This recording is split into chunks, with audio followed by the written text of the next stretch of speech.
Hello and welcome everyone. I am Nidhi Sharma, a third year BTech student pursuing computer science and engineering from Acropolis Institute of Technology and Research. It's an amazing opportunity for me today to present a wonderful topic, which is Internet and basics of web development. So now, let's start and understand the Internet and web development. So, what is Internet? Internet is a globally interconnected networks of computers. Internet is a globally interconnected network of computers. Internet is a worldwide system of linked computers and which enables communication and data exchange between those linked computers. Through internet, we can access vast number of resources online, and it is crucial to understand internet before understanding web development or technologies. So, what do you understand by internet? A globally interconnected network of computers which connect many systems worldwide and which enables communication, data exchange, and through internet we can access a lot number of resources. So now let's understand server client architecture. Server is basically a device or a system which remains online always. There are some exceptions, like recently Meta server went down and Instagram was went off for a whole day. Yeah, that happened recently. So there are some exceptions, but server is basically a powerful device, powerful system which remains online always, and it returns data to other systems. What does a server do? It returns data to other systems via what? Internet. Yes. So servers basically a powerful device or system which remains online always and which returns data to the other systems via internet. Now, which systems do servers returns data to? The servers that the systems that ask for data from the server is called a client. Yes, server returns data to the client. Client asks for data. What are clients? Clients are the devices like computers, phones, laptops, and what? How does a client ask does data to the server? We, as a user, ask query to the client to our laptop and computers, and client then asks query to the server. So, what did you understand by server client architecture? A server is basically a powerful device that returns data, and client asks for that data. Who is a client? We, user, are the client, which asks data through our computers, laptops, and phones. Now let's understand how does a client ask the data from the server. How does a connection between client and a server establishes? How does it actually happen? Firstly, what is a client? Client is a system that asks data from the server. Then there's another term, ISP. What is an ISP? ISP stands for Internet Service Provider. Internet Service Provider like Airtel, Jio, whatever you choose for your own good, Internet Service Providers. Now there's another term, DNS. What is DNS? DNS stands for Domain Name System. Domain Name System. It is like an address book with addresses to all domain names. For the domain names are like Google, YouTube, etc. Domain name system consists these addresses in form of IP addresses. We all heard of IP addresses, and domain name system has those IP addresses of those sites like Google, YouTube. So how does client ask a query and it reaches to a server? Now let's understand this. Client asks for information in form of a query, which is first taken up by the respective internet service provider. For example, I have my internet service provider as Airtel, and I ask a query on my computer. I search on Google a query. Let's say, what is a soccer ball? I searched what is a soccer ball, and then that query is first answered by our internet service provider, which is Airtel in my case. So then, which Then that queries get transfers to the DNS. That queries is then Internet Service Provider transfers that query to domain name system, which returns the IP address of the server. Do you understand? Domain name system returns the IP address of the server for that query that we have been asked. Like suppose I ask for Amazon website, then domain name system will return the IP address of amazon.com or amazon.in, whatever it is. Okay. Then that IP addresses, then domain name system returns that IP address to our internet service provider, and then internet service provider returns that IP address to the client. And that's how IP address of a servers comes to the client. And that's how the connection between client and server establishes. So now that was the basics. And now let's get to our main agenda. What is web development? Web development basically means designing of the websites for the internet, building the websites, creating a website for the internet. What is a website? Website is a collection of web pages. Web pages that have been created using various front end, back end technologies and databases. Those websites are like google.com, amazon.com, any website that we visit on our browser. Those are the websites. And creating and designing and manufacturing of those websites is termed as web development. Web development consists of front end, back end databases, technologies like HTML, CSS, JavaScript, Node.js, Express.js, various technologies it can contain. Those are used for creating a website. So now let's understand what is web development in detail. Let's start with request response cycle. What actually happens when the client and server connection has been established? Client asks the query to the server, and server provides the code. So server provides a code in technologies like HTML, CSS, and JavaScript. Server with that provides the code in HTML, CSS, and JavaScript to the browser. Browser renders that code and send that by the server. Browser renders that code. Renders mean that changes the form of that code and displaying it. Browser renders that code in form of a website that we see. What we see is the front end part of that website. How it is manufactured by the code HTML, CSS, and JavaScript provided by the server. What actually happens if I am a client, I search for a website, Amazon.com, and then Amazon.com website opens. I search for Amazon.com, that query is going to my ISP. ISP goes to DNS. DNS returns the IP address to ISP. IP address has been ISP returns that IP address to our client, and then that client and server connection, Amazon server and client connection established, and then Amazon site opens, and our browser display the Amazon site. How it displays the Amazon site? Amazon servers provide the code HTML, CSS, and JavaScript code of Amazon website to our browser, which then display it in form of a website. What we see is the front end part, and the server part. The server that is providing the code is the backend part. So that's how a website has been in two parts, front end and back end. We covered the request response cycle in this example. How? Let's take an example of Amazon request response cycle. What actually happens? Me as a client search for Amazon.com on Google on my browser. I open my browser and search for Amazon.in on Google. This request is then transferred to the server, Amazon server, through ISP and DNS that all process. This request transfers to the server. I'm not telling a query now, it is a request. We ask for a request for Amazon server to provide Amazon website to us. Then Amazon server, which is a backend, provide the response in form of HTML, CSS, JavaScript code. What happens? We ask for Amazon.in website as a request from Amazon servers.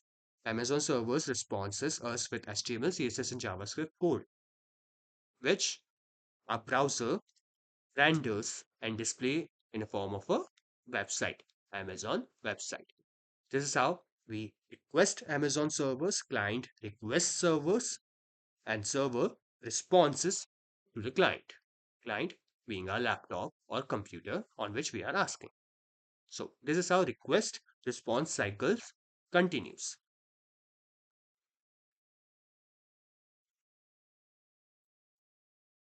Now that we have understood the request response cycle, let's understand what are the components of web development. Web application components or web development components includes front end. What we see as a website is the front end part. The front end is a part of the web application that user interacts with directly. The one part that we interacts with, the website that we see is the front end. Then backend is the server side of that website. This whatever we interact, server provide the code for that. Always the server has the all code written in it. Those servers are the backend part of that website. And then that comes a database. What is a database? That stores data which we enter, that stores data from outside of anything. Basically, a database is a collection of data which is stored by our side or server side. Exactly. Together, they form a website. Together, that gives us a web experience, seamless web experience. Now, let's go deep in our website. Now, let's go deep in the front end technologies, core technologies in front end, which is HTML, CSS, and JavaScript.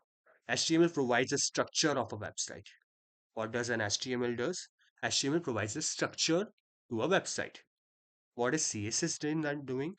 CSS provides design to the website for styling of a website. Designing, styling, coloring, those things are done using CSS. Now, a website has a structure, has a style, color, design, everything. But is that website a functional website? I click a button on a website, does it go somewhere? Does it take us somewhere? Those functionalities achieved by JavaScript. JavaScript provides functionality to the website. Let's take an example for this. Example of a dinosaur, suppose. A skeleton of a body. First, we are creating a dinosaur. Suppose we are creating a dinosaur. And what we will do first, we will structure a skeleton of that dinosaur. Okay, we have created a skeleton of that dinosaur. How we have created a skeleton of that dinosaur? For website, it is HTML. Providing structure, providing skeleton to a website is HTML. But does with that skeleton dinosaur complete? No, that does not that does not see we does not see him as a dinosaur. See it as a dinosaur. For styling, for skin, hair, color, etc. any parts of the body is done using CSS. We design whole dinosaur, we complete whole dinosaur, and it looks like a dinosaur. But still, that dinosaur is like a mannequin, a standing piece of a dinosaur. It does not move, it does not. Is that a dinosaur? No. If it moves, if it roars, then it's a dinosaur. And how it is done? For website, it is done using JavaScript. Movement, action, those are done using JavaScript. With example, I have told you what HTML, CSS, and JavaScript do basically. Now let's get deep in HTML, CSS, and JavaScript. Firstly, HTML. HTML stands for Hypertext Markup Language, which is used to create web pages. It provides skeleton to the web pages. A structure, a skeleton to a web page is provided using HTML. HTML uses elements and tags.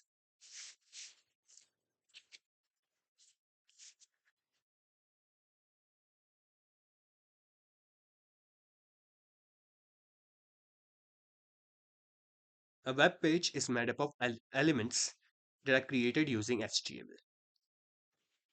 HTML and tags in HTML define web page contents like text, images, and links. And HTML is essential for building a skeleton of a web page in web development. So, of- we start building a website using HTML code. We start writing a designing of a website using HTML code.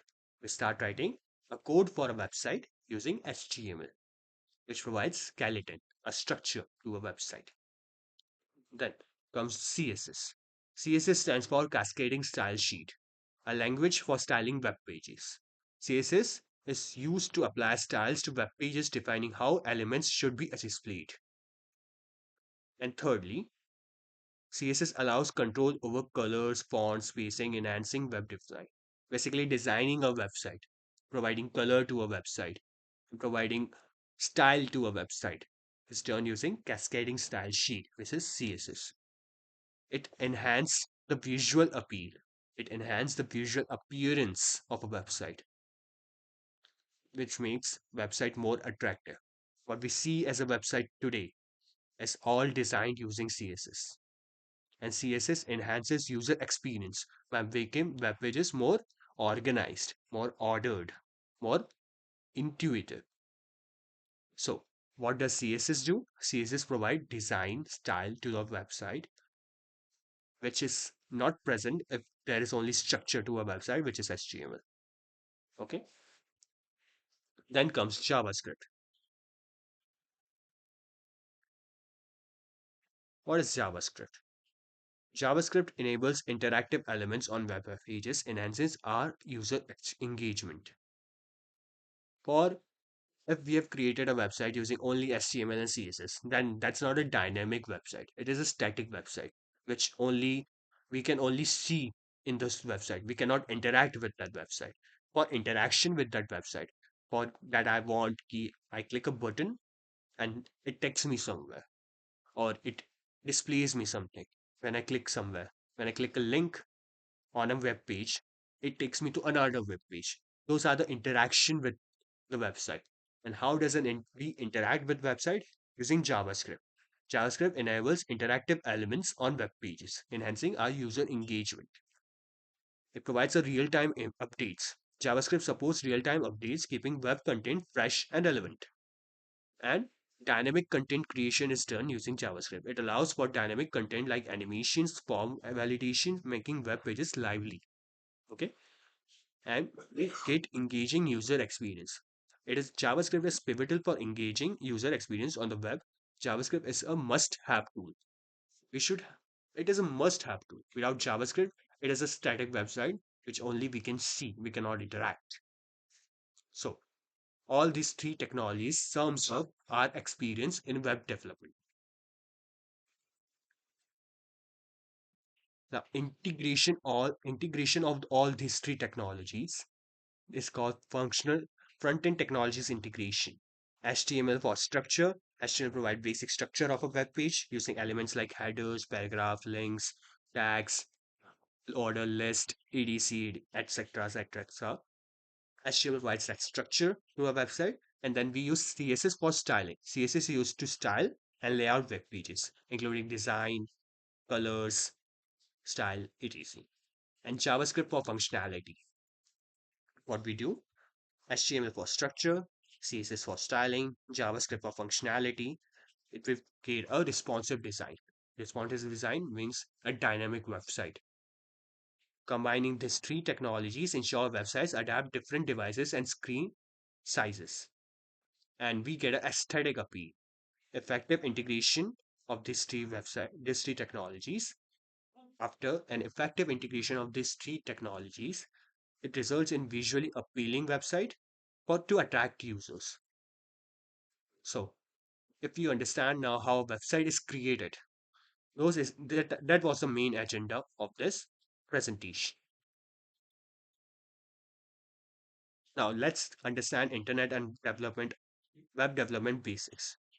Internet functionality, learn how the internet works, how server and client rules, understand request response cycle in web development, exploring HTML, CSS, and JavaScript, fundamental front-end tools, and importance for these concepts for developers. Those were the main agendas of this presentation, which is now achieved. And I think you have understood how what is server, what is client, how server and client interacts, how the connection between server and client establishes, what is front end, what is back end, what is a database, what are the front end technologies we use to create a website, which is HTML, CSS, and JavaScript. We have covered HTML, CSS, and JavaScript in somewhat explored them. What is HTML? Hypertext markup language. What is CSS? Cascading style sheet. What is JavaScript? Function that provides functionality to a website. That's what the main agenda for this presentation. So, thank you for this presentation. I have that wonderful opportunity to explain this topic, and thank you. This was my IWT, Internet and Web Technology assignment, which I have completed.